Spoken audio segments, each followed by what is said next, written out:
Hey, shout out to the fam. Appreciate y'all for being in this live. We appreciate you so much. Please feel free to hit the like button, hit the subscribe button, and by all means, feel free to share the show on social media feeds. Shout out to FanDuel, the official sponsor of the show. There you go, late claps. We up in this thing nonetheless. Big ups to the fam. Appreciate y'all, man. And this one, man, we had earlier today, the New Orleans Saints had an interview session with Mickey Loomis. We're at the, as you can see, Saints Hall of Fame event that occurred. And Mickey Loomis said a lot of stuff to kind of give us, at some point, it was a little slow Saints news cycle, but Mickey Loomis and the Saints kind of spiced it up for us.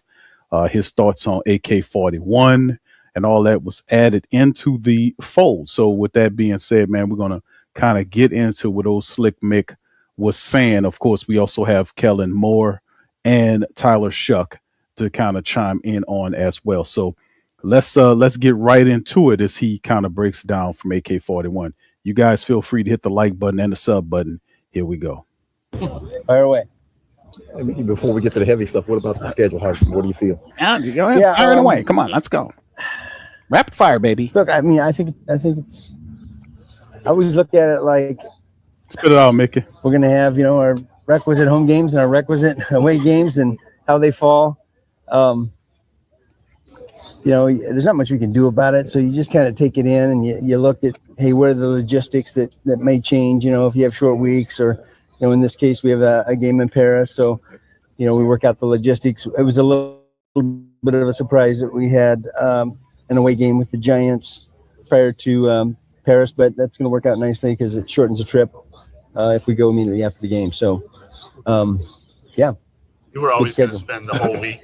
It was just a matter of maybe leave Monday or something. That's been our history. So, yeah, we're going to continue to do it. We think that's the best thing for our team and our players. And that's the way we'll do it. What do you think about having the Falcons game for the 20th anniversary of Monday Night Football? Yeah, they talked to us about that prior to the schedule coming out. And, it's a great idea. To celebrate that homecoming, and it'll be fun. Any surprise it was a week after the anniversary, or was it a little? No, that's hard to get. Try to put it on the exact same week and exact same date. Just as long as it's in the vicinity, we'll be able to. We're just commemorating and celebrating, that homecoming and 20th anniversary of it, block punt, and all the things that came with that game. So it'll be a good weekend. Mickey, now that free agency, most of free agency, and the draft have passed, what is undetermined with Alvin Kamara's status? We're just trying to see how he's going to fit in our roster, and obviously there's a resource management element to it. Resource management. We'll get to that over the next week or two. Does he currently have a decision to make on like a revamped contract or something? No, not currently. No. So with OTAs starting next week, is that a deadline to try and figure out who's on the roster? Yeah, I mean that creates a little bit of a deadline, yes, but it's not hard and fast. And you mentioned resource management. Is that about the contract? Yeah, sure, certainly, yeah. But how we manage our cap, and we'll get to that. Mickey, is there anything new on Cam or Taysom possibly returning? No, nothing new. Does it become unlikely? Okay, let me stop it right there, man, because that's a lot to chew on. Resource management and all this kind of stuff that old Slick Mick breaking down. But the reality, as I see it, is, and we've talked about this before in earlier streams, about the fact that Alvin Kamara he's holding all of the cards. He has all the leverage. He's protected by the contract. He's already said that he's not interested in being traded. He has 1 year remaining on his contract in which he wants to play out that year and then head into retirement, so he can enjoy the rest of his life. AK-41 has business interests. He has all kinds of stuff going on outside of playing football, and he set himself up really good, right? His career is at the back end. So knocking out the trade, there's pretty much only two options the Saints could do here.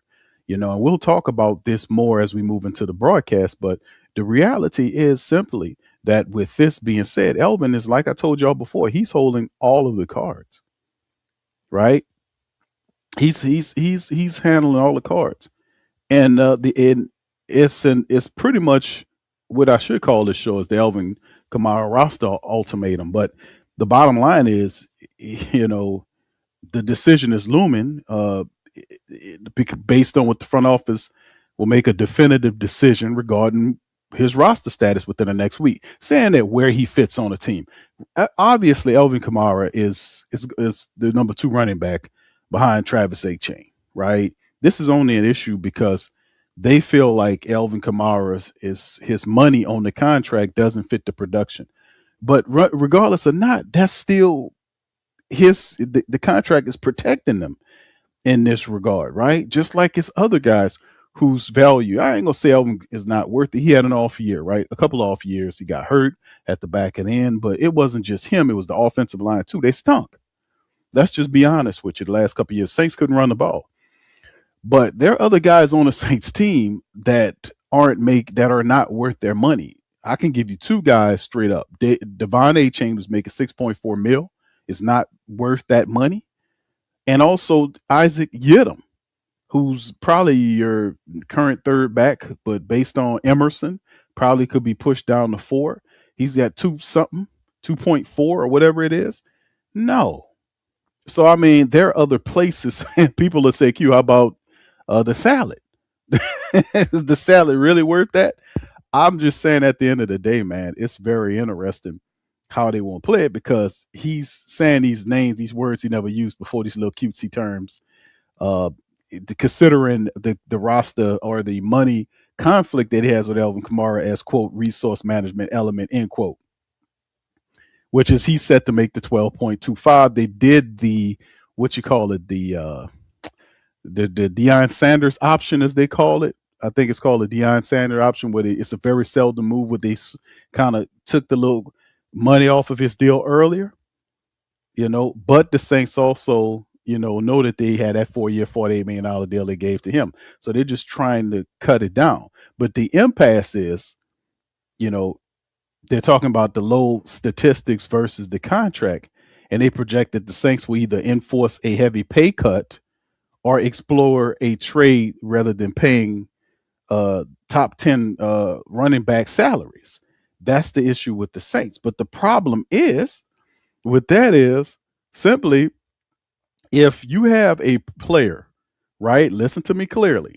If you have a player who refuses to take a pay cut and a trade, this is the situation that we're dealing with the New Orleans Saints, people. First and foremost, hit the like button, man. Shout out to y'all. I see you. Much love, OG. Big ups to the rest of the fam. I see y'all in there, man. Y'all hit that like button. Hit the sub button, man. Appreciate all the subs that's subbing up recently, man, as we are racing toward 15,000. Listen, that's a big mark. Altogether, our platform numbers all across the multitude of different platforms we have on YouTube is over 20 plus, but this particular channel is the flagship station. So I appreciate all you guys in our YouTube membership family. Now, the issues, and I'm going to go back to this later on in the broadcast, is if Alvin refuses a pay cut and a trade, which is what he's doing, he effectively holds all of the leverage regarding his current contract, which is forcing the Saints into a binary choice. That's either paying him that $11.5 million cash payout or just releasing him outright. Because NFL players cannot be forced to sign a modified contract or accept a trade. Kamara simply stand firm on that 2-year extension that the Saints gave him previously, which he has a year left. If Kamara blocks those 2 paths, the remaining scenarios and options break into 3 specific categories. Number 1, the Saints can call his bluff and cut him as a post-June 1st release. Now, if Mickey Loomis realizes that an impasse has been reached, the Saints will likely release him using the post-June 1st designation. The front office specifically laid the groundwork for this on March the 6th when they used that what they would call a usual cap mechanism. I think it's called a Deion Sanders or something like that provision that converted $10.15 million of the base salary. That converted that. Now, unlike the regular restructures that lock the player into the roster, now the specific structure does allow the Saints to cut him while saving $3.38 million in immediate 26 cap space. including a highly manageable dead cap hit. This is according over the cap. Now, Kamara, reality is he becomes an unrestricted free agent. He would hit the open market with the freedom to sign with any team of his choosing, though he would likely have to settle for a lower backup tier salary given his career 3.6 yards per carry from last season. This is a real possibility. It's that Mickey Loomis and staff are pondering. They really do. Now, the Saints talking about doing that, but according to over the cap, what, 3.38 mil? The second option is the Saints blank and keep him as a highly paid backup. Now, the reality is who the Saints have to replace Alvin Kamara if they do a post June 1st cut where they say 3.38 mil, right? The Saints blank and keep him. Pretty much what that means. Saints are already committed to Travis Etienne as their definitive backup. If the Saints fear losing Kamara, a locker room leadership will go. If they fail to find a viable roster replacement, they may choose to simply absorb that money, for the 2026 season. Now, Kamara, he gets his full contract money, but must accept a stark diminished role, which he's already done that. He's cool with 1B. He's already said that. That's the role that helps everybody with the Saints. We just have to keep him. And then, of course, the final option is Kamara leverages a hold-in or threatens retirement. Kamara has previously claimed he would rather retire than wear another team's salary. If he refuses to help the Saints clear cap space through a pay cut, he can utilize two distinct leverage plays. He can do a hold-in to avoid severe mandatory fines for skipping training camp. Kamara can report to the team facility but refuse to practice, citing minor tweaks or structure discomfort. This forces the Saints to either pay him, to sit him on the sideline, or cut him to end the media distraction.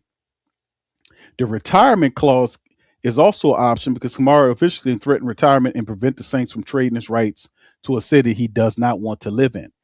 This forces New Orleans to either keep him on the roster or hand him his outright release, giving him total control of his next destination. So these are some of the options.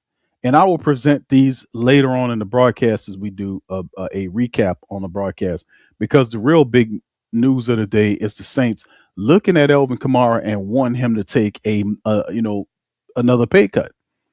So we shall see. Here we go. As you get this far into the offseason? No, I don't think so. It's but those guys, have earned the right for self-determination, right? So we're not going to put any deadlines on anything. Do they both have contract offers from you? Cam certainly does. Taysom does not. During your tenure, I remember that there have been a lot of veterans who have kind of held out all the way into training camp.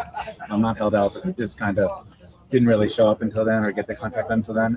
Is that less frequent now than it used to be? It just, cause you've been that was really frequent, 15, 20 years ago. And obviously it's a lot less frequent these days, but it still happens, occasionally. I think that's just the nature of the way things have turned over the last, 5 or 6. Big contracts late in the summer, in July, August, September. So with that being said, does it matter what the timeline is for Chris Olave's contract? You'll have cap space. And do you have a timeline? Well, I think that happens because, the urgency becomes when for the player and the team becomes when the games, start. So I think that's just the natural course of things. But obviously we'd love to have something done sooner than that. And I'm sure Chris would as well. But we're not there yet. How have those conversations progressed so far? Yeah, they've been good. Yeah. You do have a contract offer for Cam? Yes. Conversation you had with him about that? Yes. We have a contract offer out on. Yes. Okay, so two things there. First, the Chris Olave thing, right? Let's delve into that. Number one, the Chris Olave thing is been dragging on. This has been, you can hear Mickey Loomis saying that they're positively working with Chris Olave. This has taken a long time to happen. The money is going up in terms of what the Saints are going to offer him because of the wide receiver floor, period. The numbers that Olave has puts him in a certain tier in terms of money, which the Saints waited and waited and waited. And that's just, it just is working against them. But this has really been a long time that we've seen them kind of drag this thing out with the Chris Olave thing. It has got to be frustrating for him and his team to just be sitting here waiting for the Saints to finally move and do all this kind of old stuff. Right now, the Saints have $8.2 million right now in cap space, according to Over the Cap right now. Let me show you guys that right here, just to provide receipts for you guys, like I like to do.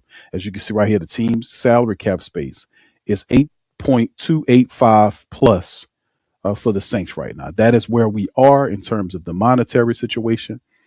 It is really dragging on, and I don't know when it'll be solved. But I just wanted to add this to the conversation. The Alvin Kamara's money and Olave's money, obviously, there's a connection there, and I mentioned there before. Now, is there a direct operational and financial connection between Alvin Kamara's unsolved money situation and Chris Olave's ongoing contract extension talks? Yes. Mickey Loomis explicitly tied the two situations together on May the 18th, confirming that the front office is viewing these contracts through a lens of total, what he called resource management, as optional OTA, approach, the OTAs during that period of time. He said that he is confirming that the front office is viewing these contracts through a lens, quote, resource management, end quote. Like he's kind of threw that in there. He's kind of using that a lot now. So Kamara's status directly dictates the financial architecture of Olave's looming extension breaks, his breakdown in clearing some of this impasse that they're trying to go through. Because this is one of these situations, obviously they're connected because they're rearing after Alvin and while kind of holding back Olave. Now the 2026 cash and the cap relief pipeline is something like this. Chris Olave is currently scheduled to play the 2026 season on a high price fifth-year team option, right? The 15.4 plus and base salary, right? And cap hit. Now, moving on from Kamara or forcing a pay cut creates two financial pathways. Kamara's cut buffer. If Kamara refuses the pay cut and the Saints execute a post-June 1st release, they instantly clear $3.38 million. I just said that. The issue, with Olave is that extending Olave actually lowers his immediate cap hit. The brand new multi-year extension will replace the 15.4, right?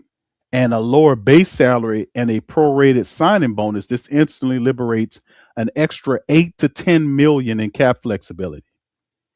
The Saints do not need to touch Kamara's money just to afford Olave's this year, but sorting out Kamara's roster spot gives Mickey some type of map of how much cash he can roll over into future years to absorb Olave's future sky-high payouts. So Mickey Loomis is kind of looking at this thing from a now and into the future standpoint. So the debate in the front office is about allocating some resources to modernize or to some of the recent positions. So the wide receiver market had an explosion following Olave's representation, expected to command a contract exceeding $33 million per year. This is what some of them are indicating, putting a full contract extension worth $130 million. Okay. So that's the crazy part about it, is that the Saints waiting on it, and it's just the wide receiver market went through the roof. Olave is going to benefit it by proxy and his statistics. Now, the Saints already signed A-Chain to a 4-year, $48 million deal. $12 million annual on that deal, by the way, fam. Now, paying A-Chain $12 million while keeping Kamara on the books for a scheduled 12.25 means dictating over $24 million in active cash to the running back position alone. Now, the front office views this as bad resource management. As Mickey is saying, it's a research management issue. I don't know. And you mess with my clam chowder.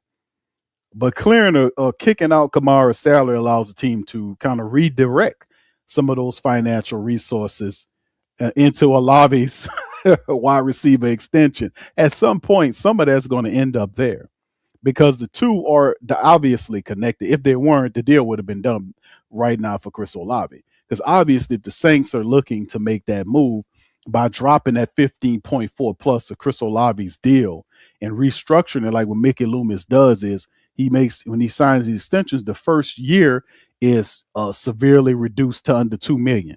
And that money is, is available that year, that current year. And of course, some of that then is moved into the future years if he's operating that way, right? If he's operating. But like I said, that's why the Saints are doing all this stuff through the draft and not so much spending a ton of money on free agents. Now, we know they did A-Chain. They know they signed David Edwards. We know they did that. The rest of those other moves were pretty, solid in terms of their costs. They were not expensive movements.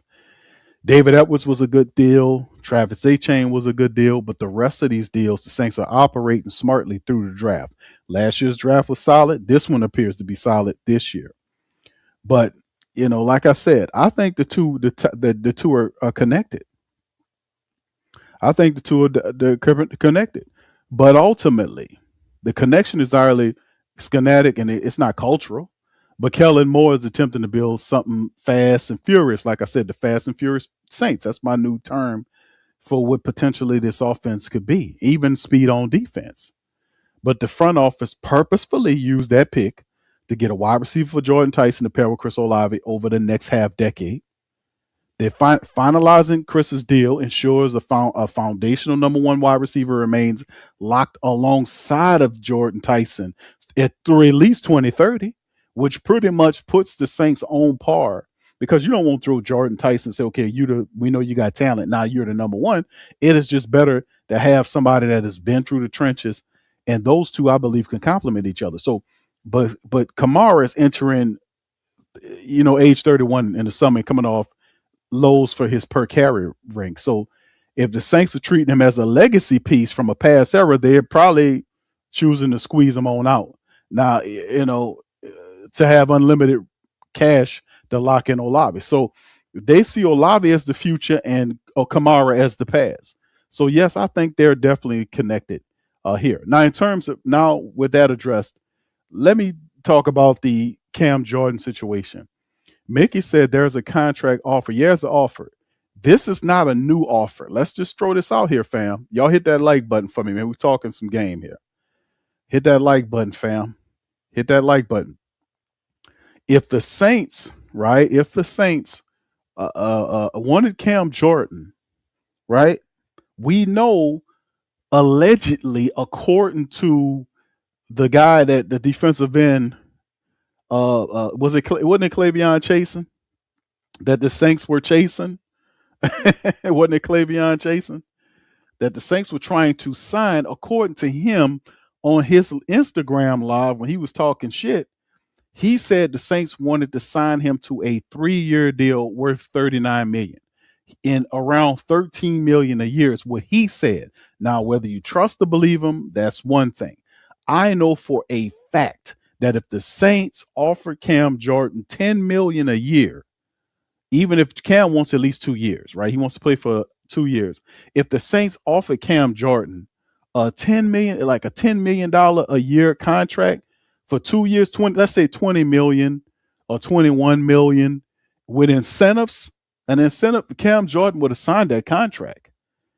The contract the Saints offered him that Mickey Loomis talking about in this event is the one where he left clean out his locker. He cleaned out his locker and then had several interviews and then mentioned respect to Terron Armstead. He didn't say that the offer was disrespectful, but he then indirectly mentions respect and start throwing his resume, his community's givings, meaning him showing up, being an ambassador to the game, never doing anything wrong, being, all this kind of stuff. That should warrant him or earn him to right to finish with the team that he was drafted by. That was what Cam Jordan was saying in different interviews, especially in the set with Terron Armstead. Shout out to him. So that's what they're talking about. This is not a new deal. This was the disrespectful deal that the Saints left on the table. Now, they have 8 point, whatever it is, I just said, millions left on the cap.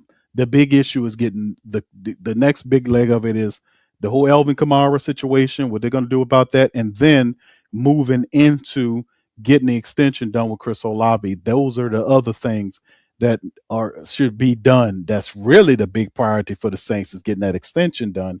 Because once they get that extension done, you can chop down the first year. That'll free open bonus cash that the Saints could use to kind of move themselves into the remaining of the year. And if they have injuries or whatever happens, they'll have the cap and money to be able to at least go out to free agency and go out and see if they can find somebody to replace the guy that's hurt, or perhaps via trade that can absorb a contract, or whatever the case may be. You want to make sure you have financial flexibility there. So this is something. To make an offer to Taysom? What's that? You plan to make an offer to Taysom? I think that's more discussion that Taysom and I probably have to have. Yeah. But going back to Ken, more so, obviously, what were the dialogues like with him since said contract? They've been good. Yeah, they've been good. Okay, so that's Mickey Loomis, man, and him talking about some stuff going on there as well. Let's kind of pivot and move on to Kellen, because Kellen Mickey Loomis is really the one that was kind of drawing a lot of energy, because a lot of the things that we've seen happen with Mickey Loomis today is tied to some of the bigger topics with the Saints. The Alvin Kamara situation, the Olave extension is another situation. So two big members of the team, regardless of Alvin Kamara is a reserve back, he's still good. And then another thing is, if you didn't cut Alvin Kamara and allow him to walk, that to me, I think the Saints could still get Chris Olave's deal done without having to mess with Alvin Kamara's money. No, I just think that they can absorb it and they can go somewhere else if they need to free up money, right? There are other places they can go if they need to. They did Pete Werner stuff to free open some stuff before they start making some moves. They can do the same thing with Cesar Ruiz. They could do the same thing, with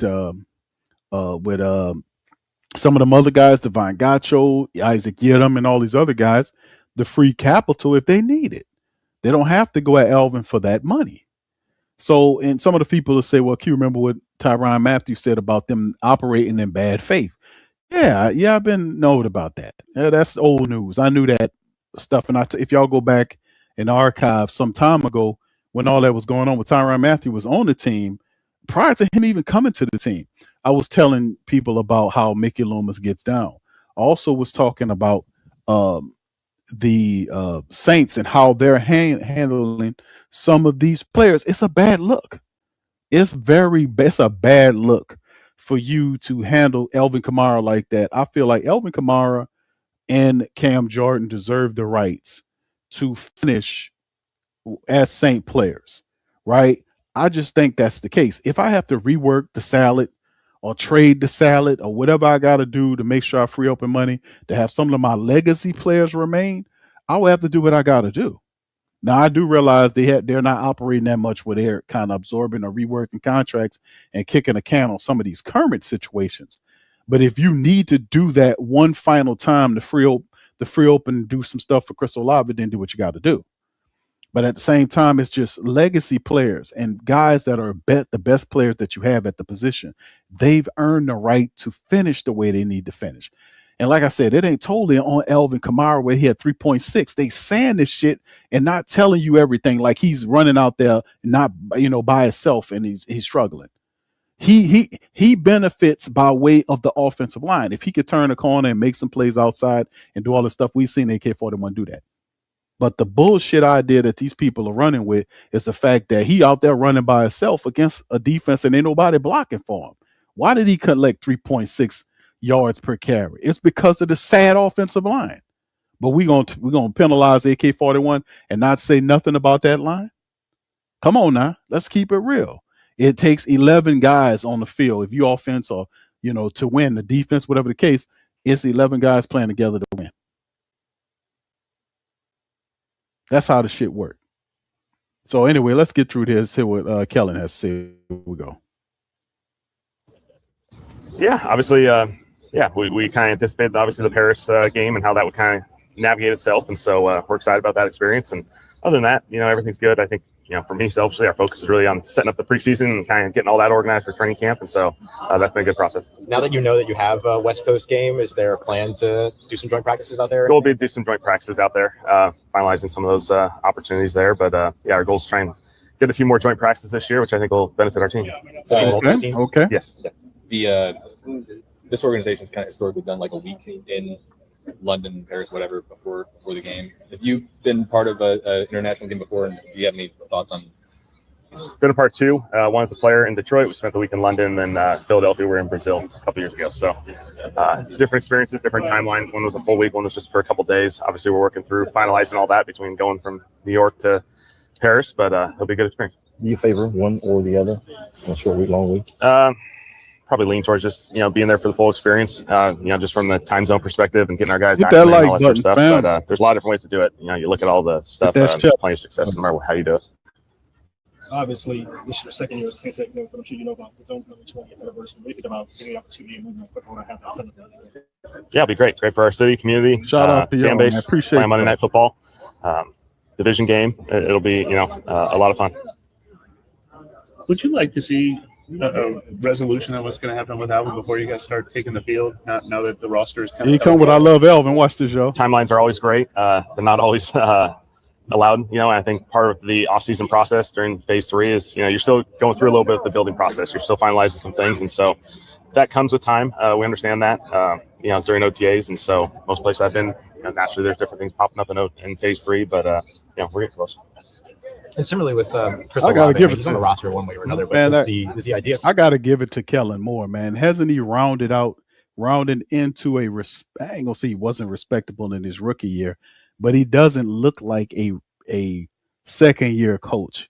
His energy and aura is in change. Like he's that first year has crystallized him into a mature, focused NFL coach, right? That first year, you can see the goofiness on him. This not so much the second year. Got to give him credit, man. He learned a lot in that first year. Getting that done and that distraction being out of the way, is that something you prefer? I mean, that's the business side of this thing. And hey, when people are involved with the business side, you kind of got to let that process go through itself. And so Chris been great all offseason. He's been working his tail off. It's been impressive to see the work he's put in this offseason. And so you have to see where he's at. Certainly there's a lot of excitement about that. Has Jordyn Tyson been back in the program doing everything he was already scheduled to be doing? Yeah, he's continued to ramp himself up. Like all of these rookies, they get here and, we kind of get a feel for their bodies and where they're at and through the whole offseason process that they've gone through. And so they're ramping themselves up. Do you anticipate that both him and Christian Miller will be on the field when OTAs begin? We'll just see. Yeah, I mean, that's next week. So we'll just see where they're at. I think all these rookies are kind of trying to build them up. I think the main thing is phase 3 is really a ramp up into training camp, and so that's the main focus. And so we'll see where they're at in the next few days. What was it that stood out to you about Brock Rexsteiner bringing him in? Great exposure. Awesome. I think another really good example of what this whole draft process, free agency process is, for him to come in on a tryout basis and earn his way. Credit to him. He did a great job. And so everyone's fired up to have him. How many would you like to have? That's a lot of wide receivers, y'all. Sorry, say that again. How many would you like to have Cam Jordan's presence back in the locker room? Yeah, Cam means a lot to us. Obviously, he's meant a lot to this organization for a long time. Last year, he's a big-time leader for our program. And so obviously, we'd love to have him. What conversations have you had with him since the negotiations have been ongoing? Yeah, again, similar business side of this thing, and so you kind of got to let the business part of it take its process, and kind of go through that. And so, obviously, we're hopeful and supportive, and we'll see how it all plays out. Is there anything you're doing different with your OTA minicamp plan, schedule, routines that after you had a year to kind of see how everything went like? Timeline will probably be pretty similar. There's a few little adjustments here and there within the days, just the way, it's a later phase 3 this year than in previous years for every, just with the calendar. So we really don't start till after Memorial Day weekend. And so normally it's the week before. And so you kind of got to do a little bit of adjusting. Like we won't go right into a phase 3 day coming off of Memorial weekend. So we'll have to kind of acclimate our guys, and that'll be a 2-day week there instead of a normal 3-day week. As for the amount of total reps, tempo, pace, snaps that you get in a day. I think our goal is to ramp it up as we go. And so I think that's part of it. Part of it is getting out on the field in phase 3. Our first week will probably feel very similar to last year. And then we'll just kind of see where we can ramp it up from there. How much easier are real OTAs and getting training camp be for you this summer with the quarterback position? Excuse me. Sorry. QB competition. I mean, it's just adjust the practice rep allocation. Obviously, last year we were trying to balance out all those guys and give them as many opportunities as we could. It's a little bit, cleaner with Tyler just getting all those first reps and, getting him as much experience with those veteran guys as we can. You mentioned something about the rare opportunity, like over scouting with Jeff Ireland in a way you hadn't before as an assistant coach. How about having your quarterback in year 2, knowing who your starter is, and you now being in year 2? What has that given you in these last couple months, a chance to work with him? Like, in what capacity have you been able to go over stuff and go through the offense and film with Tyler? Yeah, I'd just say you just started on a really, high floor, just from an understanding and from a concept standpoint. It allows us to kind of just keep building, as opposed to, starting from the first steps and keep building. And we recognize all the good things that happened last year and the things we feel really comfortable with. Allows us to kind of explore and find the new avenues that we can take on offense. Do you, review the playbook with him? What do you like? What don't you like? Should we add this? Should we not? I think it's just a continuous conversation. And I think that's just the way it's structured is, anytime we have installs or anytime we're going through a process, it's open dialogue. It's, we like this, we're going to tweak this, and we just keep going. And so that's part of this whole offseason build. What do you expect to see out of Tyler? We'll get Tyler up. Yeah, Tyler's doing great. I think just the, leadership of this entire offseason program, what he's been doing from that standpoint has been incredible. He leads in a really powerful way, and it's been a lot of fun to see him lead. All right, Kellen Moore. Now, what's interesting, man, Kellen Moore has really turned into a mature coach, man. Appreciate watching him do what he do going forward, but not much to talk about with the Alvin Kamara. With Alvin and Cam, I think it's a shame because I think those guys deserve an opportunity to have the contract because they're, to finish out the careers because they're legacy players. These are the best players you ever had.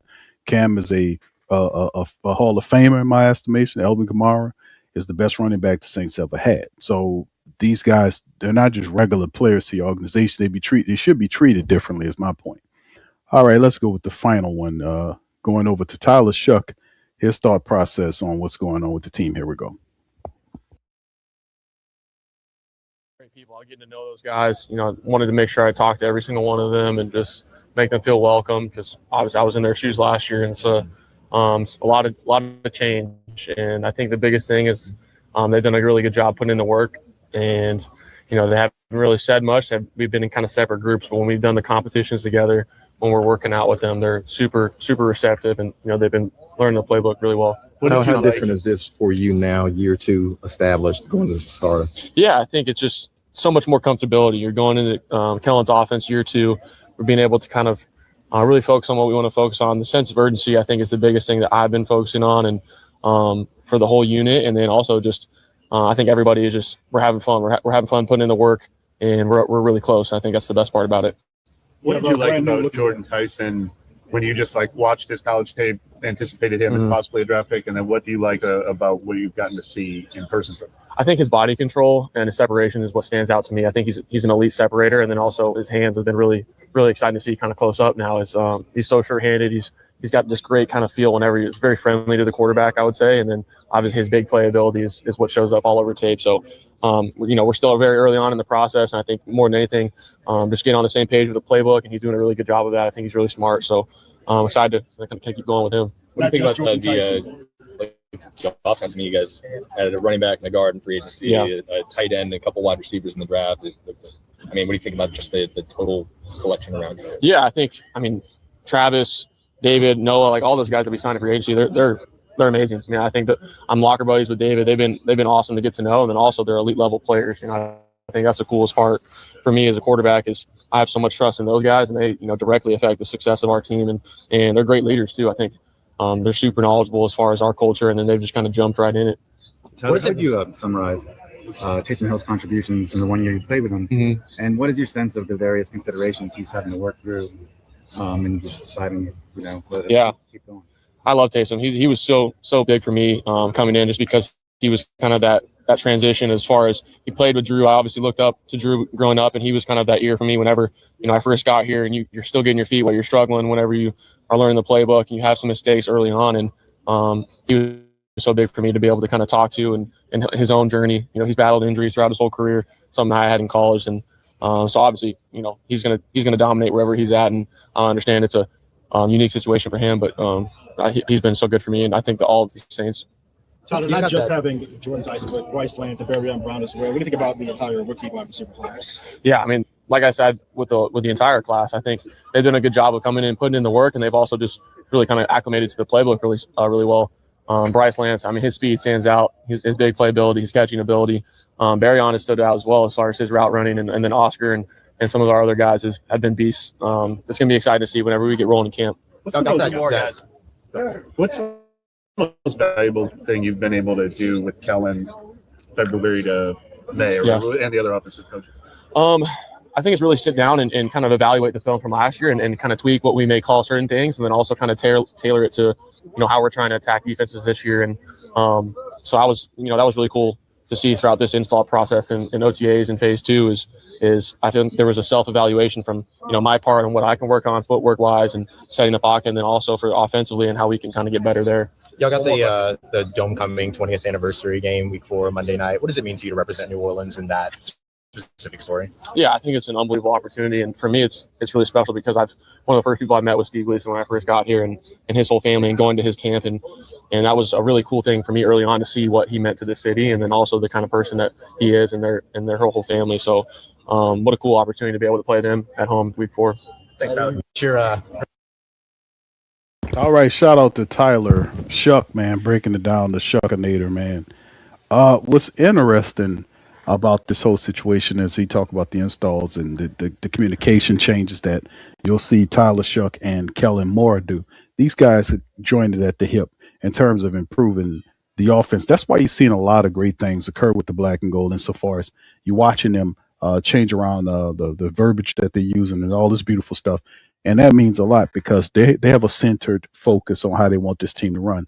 And obviously it's verticality, meaning getting downfield, stretching the defenses, stressing the defenses. So stretching and stressing the defenses are the S and S's for the defense, which when you stress defense, you create space for your players to fill that space, whether you're speedy wide receivers, big wide receivers that can run. Saints offense has size now, right? We have tight ends all average 6'3", 6'4". Our wide, we have a 6'3" Jordyn Tyson there, along with a 6'5" Divine Vile.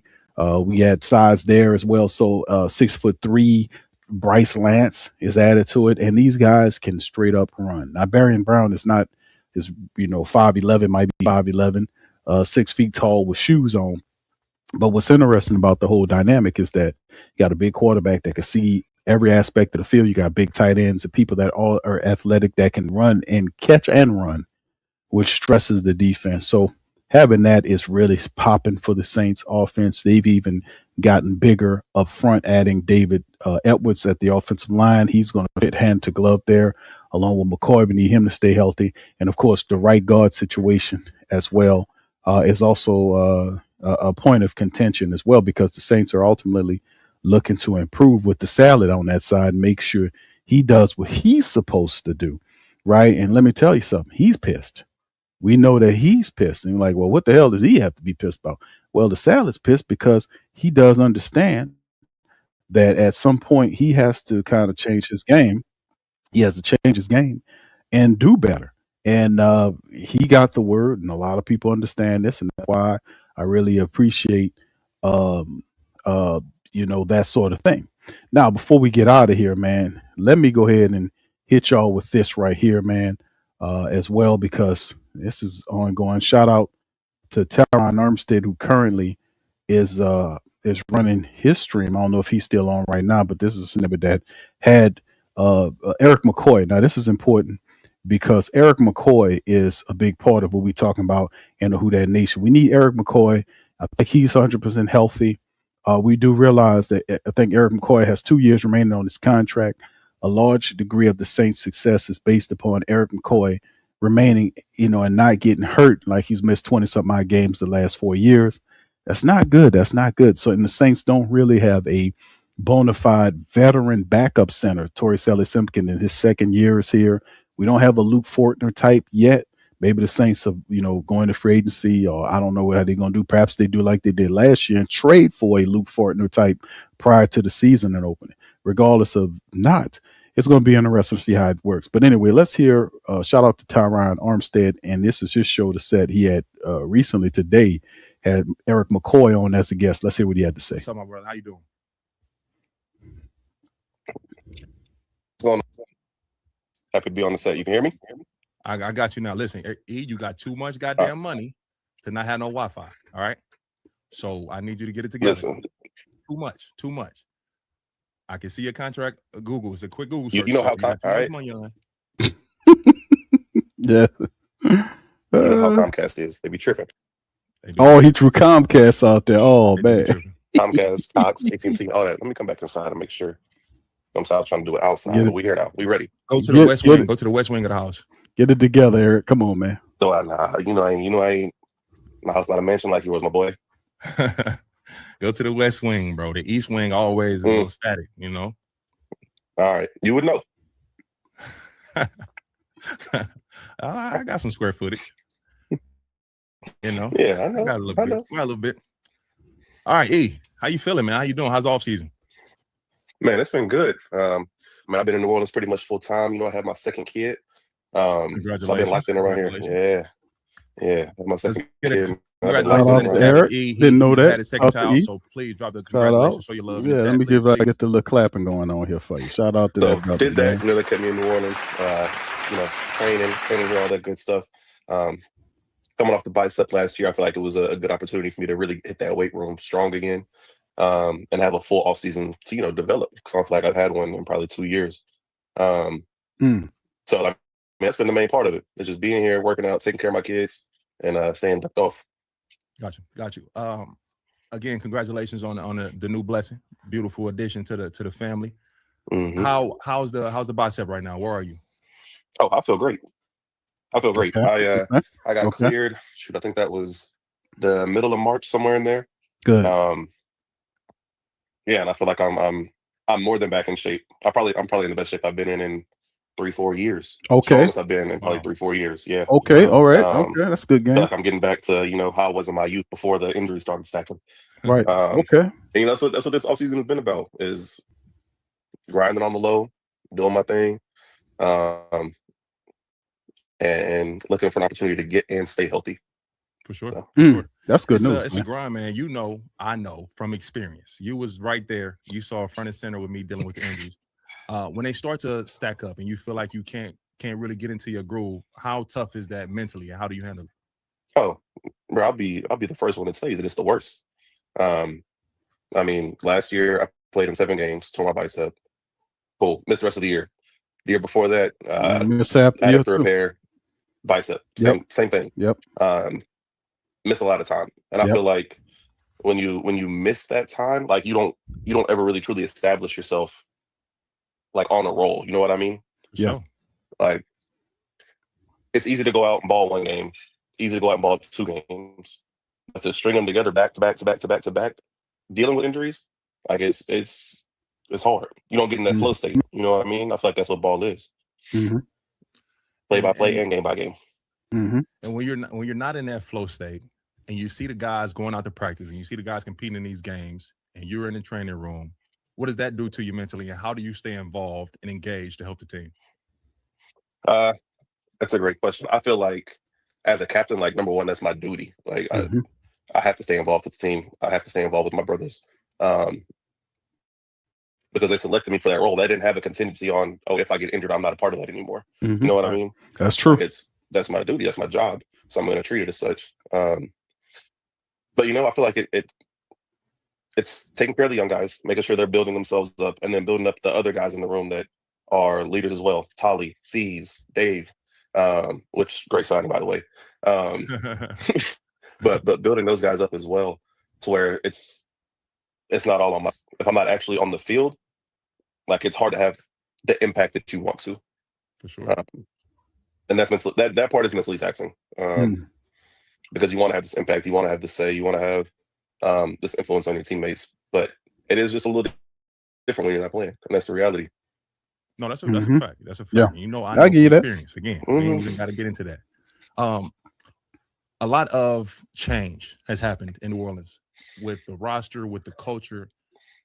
You don't have DeMario Davis in the locker room right now. You don't have Cam Jordyn in the locker room right now. What is the energy in the locker room? What is the feel for this New Orleans Saints team? Yeah. Well, first I want to say congrats to DD. You deserve it. For sure. But I would say, man, that there's a lot of excitement around it. I mean, you have a nice combination of guys that are veterans, like you got me, Grando, C's, Dave. Like you have guys that are older. Grando got to step it up, team, bro. bro. We're young. This is the youngest our team has been probably since I've been here. That's true. And so, but even amongst those young people, you have people that are becoming leaders in that. I mean, Tyler's in his second year, and he's really taking on a big leadership role on the offense. Mm-hmm. Yeah, and I think we made a lot of good moves this offseason. I loved our draft. I love the guys that we signed in free agency. And I like us. That's all I'm gonna say. Is I like us. There has been a lot of change. I'll be the first to say it. It has been a lot of change. Mm-hmm. I mean, I'm probably the second or third longest tenured dude on the team right now. Yeah. Yep. That's the league though. That's the league. It's a young man's league. It's a young man's game. At a point, they're gonna push your ass out too. I know, that's bro. just part of it. I always use the Sean Payton train analogy. You What's know what this? I mean? What's this? You don't remember that one? What remind me? The NFL is like a train, right? We all have the opportunity to get on it, and either we're gonna get off it or they're gonna kick us off it. but we still got to enjoy it. We still got to enjoy the ride. That's ride, though. Yeah, that's a fact. Sean got too many analogies and isms. That's a good one, too though. Many. That's fair. Too many. That's fair. Yeah. Let's talk about the draft. Say you like the draft. Mm-hmm. Have you had a chance to connect with any of the draftees? And I know it's early. I haven't even hit the field yet, like football sense. But is anybody standing out to you, like the way that they carry themselves, their professionalism? Has anything stood out to you? Mm-hmm. I mean, obviously you got Jordyn Tyson. Kid's twitched up, bro. Yeah, that boy's twitchy. Twitchy. Yeah, he's twitched up, bro. Twitched up. So I'm excited for. What he lightning the ball. We drafted the D lineman in the second round. I haven't got to, I ain't got to know him too much. But then we drafted the tight end, and we drafted our boy Jeremiah Wright. And I think both of those guys would be great players for us. Georgia Cat. I'm always in on Georgia Cats. They come from a program where them boys work. Yeah, that's true, man. And he be working. Yeah. Then my boy Jay Wright, big bodied, sweet feet. Watch out, Cecily. And he just transitioned to offensive line. I think that was 3 years ago. He's a D lineman before that. Yeah. And just to see the amount of progress he's made in those 3 years, I'm excited for the progress that he can make going forward. Me too. That's what I can think about off the top of my head. Yeah. But Salad better watch out. Competitors, bro, and some dudes out there will be some ballers for us. Yes, that's plenty. You spoke about Dave. You mentioned his name a couple of times. Talk to me about David Edwards and what he brings to the Saints. Man, I think that he brings a unique blend of athleticism, physicality, play strength, and honestly, intelligence. He's normally, I'm saying, y'all people that aren't centers love y'all to death, but y'all ain't got to think too much. Y'all just listen to what I say and y'all vibe out. Y'all go ball, whatever. For most tackles, for most nonsense. Yeah. For me, I saw that game a little different. Locked in. Damn right. But he's making pre-snap reads. Is it too high? Is it one high? Are the linebackers gonna bump because it's one high versus two? He's on it, bro. He's on it. I know you love that. Love that. I'm all in on it. I'm all in. Yeah. And he's a great teammate. He's a great dude to be around. So I think that he's one of our biggest offseason additions. I'm a big fan of the guy. Mm-hmm. I'd love to hear that. Yeah, I'd love to hear that. That's good. I'm sure you guys will be going to Rock and Saki soon or Desi Vegas or something. Let me know. I might be able to pull up and grab me a plate. I was just in New Orleans this weekend. Was at Rock and Saki and I went stupid. Stupid? Listen, I don't know if you like Caribbean food, bro. It's a little spot called Queen Trinity Lisa. I don't know if you had it while you was here. Probably my favorite restaurant in the city, bro. It's a lot of restaurant. It's over back behind the Rainbow. I think that's on South Carrollton and where Airline turns to Tulane. What's it called? Queen Trinity Lisa. Never heard of that one. Wow. No, I never heard of that one. I never heard of that one, but I will. If is that Boswell's? Y'all let me know in the chat. But my favorite Caribbean joint is in Slidell. It's not even in the city. It's called Caribbean Market in Slidell. Y'all, if y'all know what I'm talking about, put one in the chat. I be on the food. That's kind of my thing. Yeah. I got high opinions. Keith Lee. I am.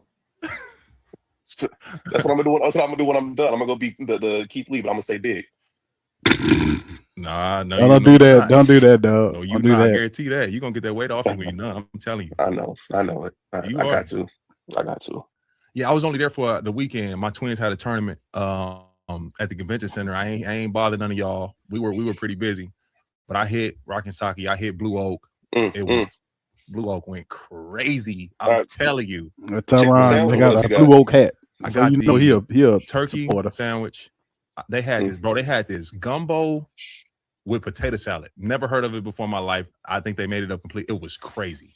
Never been to no Blue Oak. No, Y'all I never, put it in never the heard chat. of nobody putting. I'm from New Orleans. I never heard of that, but it's I'm white gonna have to people get on doing one that. over there. And it was incredible. Dog, I never thought about that in my life.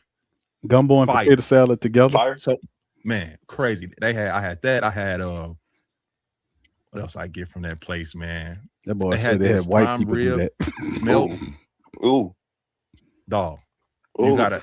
Yeah, I ain't had that one. I'm glad Blue Oak not here, bro, in Dallas. It'll be bad for me. Dangerous for you. It'll be bad for me. I get it. Bro. It's a great food city. Let's get back on top. We can talk food for. Oh, my bad. Yeah. My bad. Yeah, y'all cut that out. Back on schedule. Tyler Shough. That making me hungry. What difference? Do you notice any differences from his rookie offseason compared to this year offseason?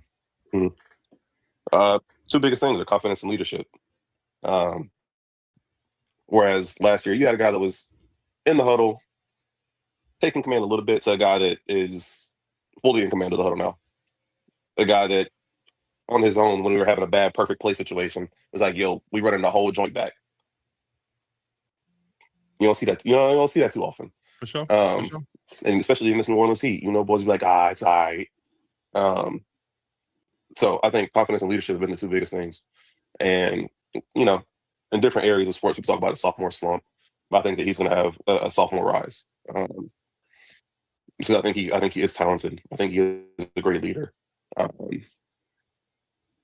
And he's one of the boys. So I'm full on the Tyler Shough train.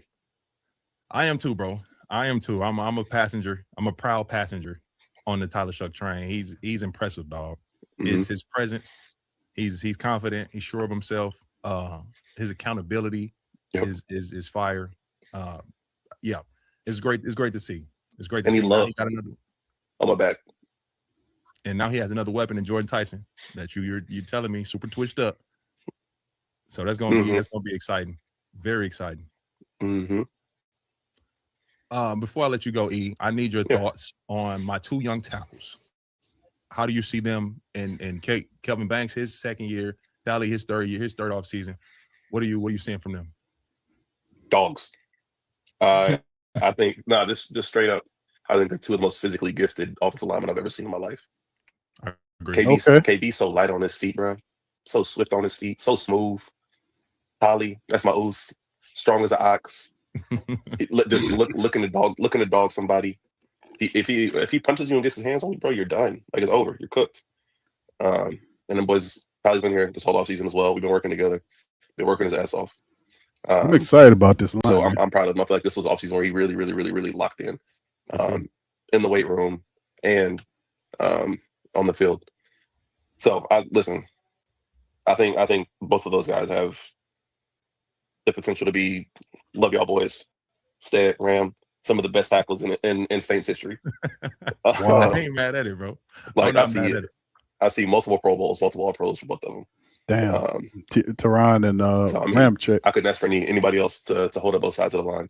Yeah. And they're training with the infamous, the dog, the man himself, Mr. Terron Armstead. So for real, I just know Terron Armstead been big for us. Listen, man. I'm on board. I'm on board everything that you're saying, bro. They got a chance to make me and Ram forgotten.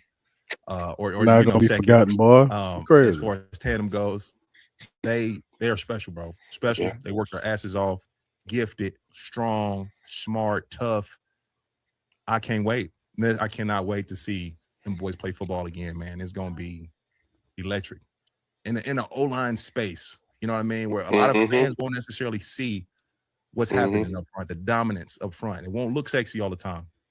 But to me, it'll be poetry in motion, and I cannot wait to see it. I'm very excited on them two young guys. I know I said last week, but I do have to ask you about the schedule. Yeah. Is there anything on your schedule that stands out?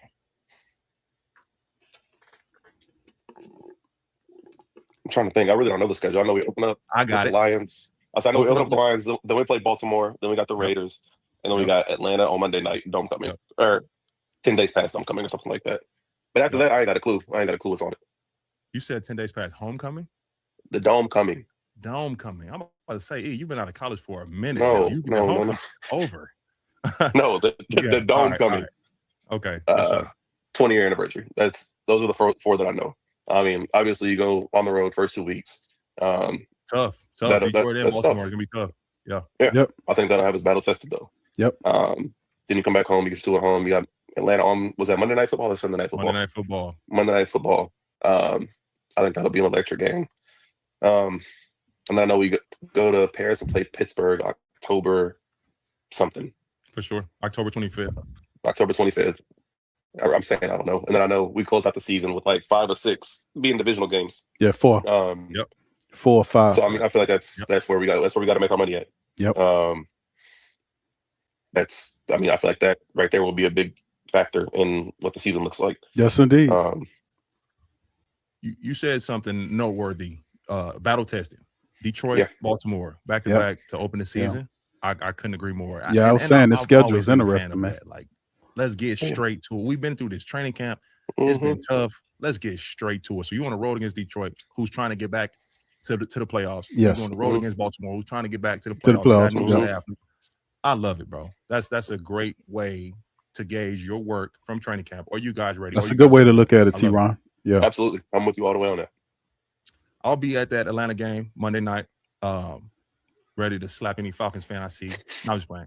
There you go. But I'm talking my stuff. I'm talking my trash for sure. I'll be at that Falcons game and I'll be in Paris. See you guys in Paris for sure. I will be there. Let's go. Yeah. Mickey, give me a seat on the plane, please. Oh, you got it, buddy. You want it, bro? Boy, hold on. I'll go for a commercial for you to have my seat, my boy. That plane is not lifting off if Erik McCoy is not on it. It is not lifting off. Hold the plane. Again, appreciate you, my brother, man. Thank you for joining the set. Got to have you on again once we get into the season. Always enjoy talking to you, brother. Yes, sir. Appreciate you, my boy. Holla at you. Who that? All right. And then Terron said, who that? So big ups to Terron Armstead, man, and 2 capacities, because Terron Armstead does a wonderful job at helping these young offensive linemen that the Saints have, even not the young offensive linemen, working with our bookends and Kelvin Banks Jr. and Tyler Fuaga, and then working with the salad to get him better, working with some of the younger guys as well. He mentioned Will Sherman and others that he's working with in the offseason to help them elevate their games. And then these type of interviews give a player-to-player perspective from these players, right? We know McCoy saying this is the first time that he's felt healthy in a way where it was before the injury started stacking up on him. That was noteworthy. Perhaps that's why the Saints haven't yet fulfilled the backup center role. They feel like, with a veteran, they feel like McCoy is in the space where he might be able to play the entire season. Nonetheless, this is very good. So shout out to Terron Armstead for these interviews, man, because it's good to get this game right here from our players. It's a player-to-player perspective. They trust Terron Armstead, and they giving game about where they are in the season. You hear from all these different players, and it helps us gain more insight about where we are as a team, and I appreciate him and his work on both sides of the spear. All right. Shout out to that brother. All right, and that's what we got for y'all tonight, man. I appreciate y'all for chiming in on this episode of the show. Please feel free to hit the like button, hit the subscribe button, and by all means, feel free to share the show on your social media feed. Big Q representing the mighty Who Dat Nation. Shout out to FanDuel, the official sponsor of the show. Feel free to check out FanDuel for all your prop bets, man. Shout out to the Pelicans. They got a coach and Jamal Mosley. We covered that on PPR. If you're a Pelican faithful and you want to listen, you don't know that we have a show covering all the Pelicans, check it out in the community section or go to the search box and put in Pelican Post Game Report, and you'll find us over there. Keep the real deal on the Pels as well. So with that being said, I'm on out here, man. I appreciate y'all, man. I'll holler at you on the next one. Hit that sub button, hit that like button, hit the subscribe button. We is approaching 15,000 sub. I appreciate all the new subs. If you're not a sub up, man. And I'm going to get at you on the next one. Much love. Peace. And who that take? Who that say they gonna beat them Saints? Who that? Who that? Who that say they gonna beat them Saints? Who that? Who that? Who that say they gonna beat them Saints? Who that? Who that?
Hey, New Orleans! Whether you're catching up on Saints news at Jackson Square, checking Pelicans scores in the Garden District, or staying updated on LSU while grabbing coffee in the French Quarter, there's one place that keeps you connected to everything that matters in our city. From Bourbon Street to the Superdome, from Preservation Hall to the Riverfront, New Orleanians are staying in the know with thehootitdaily.com. Your daily source for Saints, Pelicans, LSU, and all the sports, music, and culture that makes our city special. At work downtown, at a game in the Dome, or just relaxing by the Mississippi, wherever life takes you in the Big Easy, you can stay connected. Because when you're from New Orleans, you don't just live here. You stay in the NO. That's stay in the know. Visit thehootdatdaily.com and never miss what matters most to Who Dat Nation. Welcome to the Pro Shop, where we create authentic NOLA-inspired clothing for men, women, and children.